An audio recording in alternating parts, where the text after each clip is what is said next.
ക്രൂശിങ്കിലേക്ക് നോക്കുക എന്ന ധ്യാന പരമ്പരയിലെ ഇന്നത്തെ ധ്യാനം 1 കൊരിന്ത്യർ 2-ാം അധ്യായം 2-ാം വാക്യം. ക്രൂശിക്കപ്പെട്ടവനായ യേശുക്രിസ്തുവിനെ അല്ലാതെ മറ്റൊന്നും അറിയാത്തവനായി നിങ്ങളുടെ ഇടയിൽ ഇരിക്കണം എന്ന് ഞാൻ നിർണയിച്ചു. ക്രൂശിക്കപ്പെട്ടവനായ യേശുക്രിസ്തുവിനെ അല്ലാതെ മറ്റൊന്നും അറിയാത്തവനായി നിങ്ങളുടെ ഇടയിൽ ഇരിക്കണമെന്ന് ഞാൻ നിർണയിച്ചു.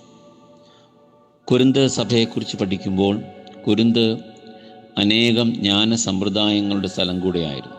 തുറമുഖ പട്ടണമായ കൊരിന്തിൽ അക്കാലത്തെ എല്ലാ തത്വശാസ്ത്രങ്ങളും ഉണ്ടായിരുന്നു. പൗലോസ്ലീഹ ഇതൊന്നും അറിയാത്തയാളല്ല. നമുക്കറിയാം, ഗമാലിയലിൻ്റെ കാൽക്കലിരുന്ന് പഠിച്ചയാളാണ്.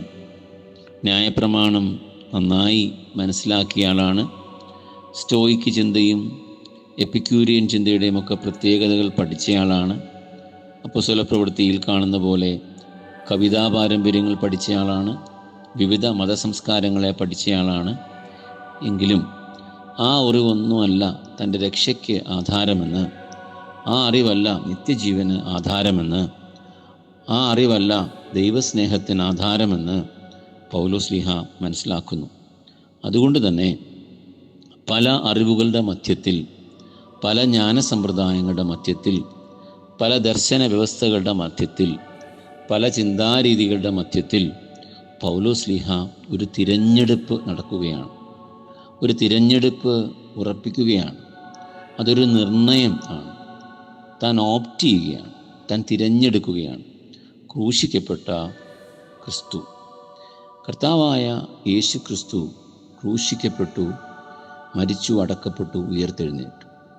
ക്രൂശിക്കപ്പെട്ടവനായ ക്രിസ്തു എന്നുള്ളതാണ് തൻ്റെ ജീവിതത്തിൻ്റെ അടിസ്ഥാനം, രക്ഷയുടെ അടിസ്ഥാനം, സുവിശേഷത്തിൻ്റെ അടിസ്ഥാനം എന്ന് പൗലോസിന് വ്യക്തം ആയിരുന്നു.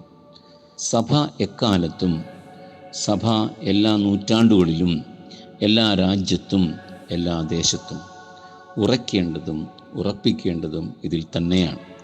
ഇതൊരു നിർണയമാണ്. മറ്റനേകം ജ്ഞാനസമ്പ്രദായങ്ങൾ തീർച്ചയായും പ്രയോജനപ്രദമാണ് ഈ ലോകയാത്രയ്ക്ക്.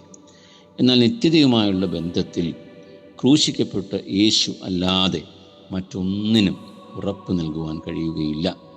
കർത്താവായ യേശു ക്രിസ്തു ക്രൂശിക്കപ്പെട്ടു, മരിച്ചു, അടക്കപ്പെട്ടു, അവൻ ഉയർത്തെഴുന്നേറ്റു, ഇന്നും ജീവിക്കുന്നു.